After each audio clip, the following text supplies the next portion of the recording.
प्रश्न 2, भारत में बेरोजगारी को कैसे मापा जाता है? उत्तर, भारत में बेरोजगारी को सामान्यतः बेरोजगारी दर के रूप में मापा जाता है, जिसमें श्रम बल में शामिल व्यक्तियों की संख्या में बेरोजगारी व्यक्तियों की संख्या को भाग देकर प्राप्त किया जाता है। बेरोजगारी दर बराबर बेरोजगार व्यक्तियों की संख्या बटे श्रम बल का आकार गुणित 100।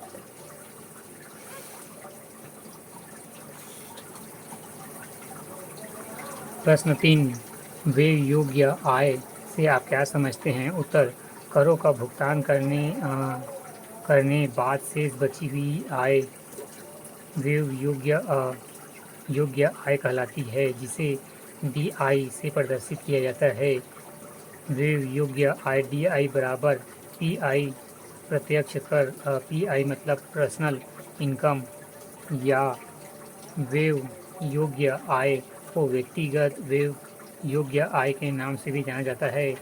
यहाँ ऐसी राशि होती है जो घरेलू खर्च एवं आयात भुगतान के पश्चात शेष बचाती है, या किसी व्यक्ति की आय का वह भाग जो सभी प्रकार के करों का भुगतान करने के पश्चात व्यय एवं बचत हेतु सुरक्षित रखा जाता है, व्यय योग्य आय कहलाता है। प्रश्न 4, LPG व्यू रचना का क्या अर्थ है?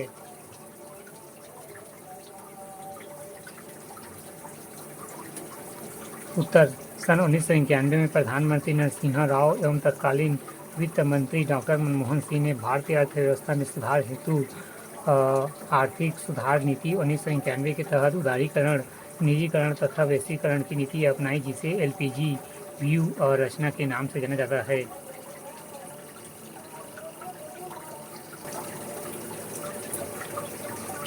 प्रश्न 4, LPG व्यू रचना का क्या अर्थ है? आंसर, LPG व्यू रचना एक ऐसी उदारीकृत आर्थिक नीति है जिसमें निजी क्षेत्र में महत्वपूर्ण भूमिका होती है। इसका नियमन नहीं होता है। इसमें सार्वजनिक क्षेत्र को किया जाने वाला नियमन व विनियोग बाधाएं समाप्त हो जाती है।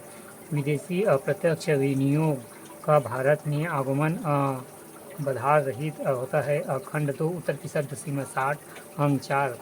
प्रश्न 5, भौतिक आयोजन तथा वित्तीय आयोजन में विभेद कीजिए। उत्तर, भौतिक आयोजन का संबंध मानव शक्ति, मशीनों और कच्चे माल के अनुकूलन, वितरण एवं राशनिंग से है, जो देश के उत्पादन में वृद्धि कर के विकास प्रक्रिया को गति प्रदान कर सके। वित्तीय नियोजन का संबंध मुद्रा के रूप में संसाधनों की व्यवस्था एवं वितरण से है, जो विकास प्रक्रिया को वांछित हो।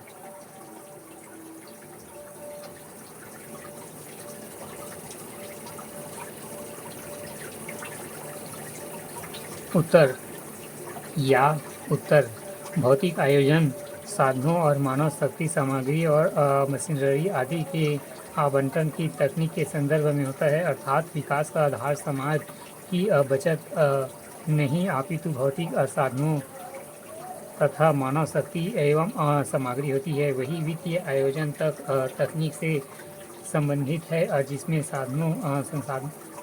साधनों का आवंटन मुद्रा के रूप में किया जा रहा है, जिसमें विकास का आधार या वित्तीय साधन होते हैं। या भौतिक आयोजन ऐसे आयोजन होता है जिसमें समग्र अनुमान वास्तविक साधनों के आधार पर लगाया जाता है। इसमें कच्चा माल श्रम शक्ति के लिए उचित मानक तैयार किया जाता है, जिसमें योजना के क्रियान्वयन में अड़चन उत्पन्न न हो। वित्तीय आयोजन ऐसे आयोजन हैं जो पहला, जो मांग पूर्ति के बीच संतुलन बनाता है, दूसरा स्फीति को रोकता है तथा आर्थिक स्थायित्व लाता है।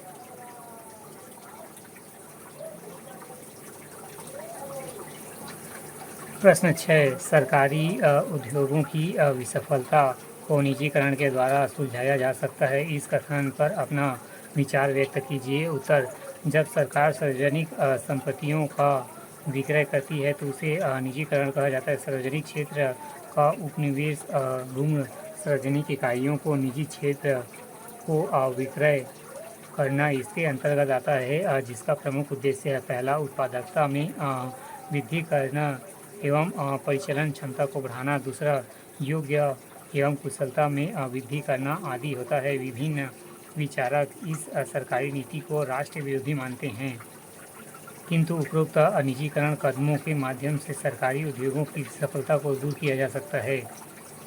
या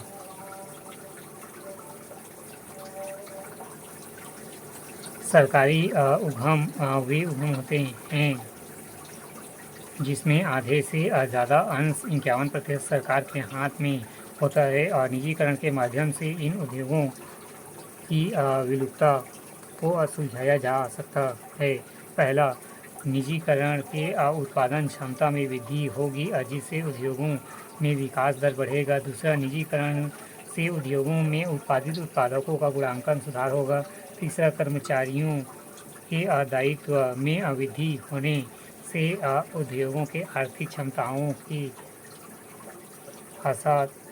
आशातीत वृद्धि होगी।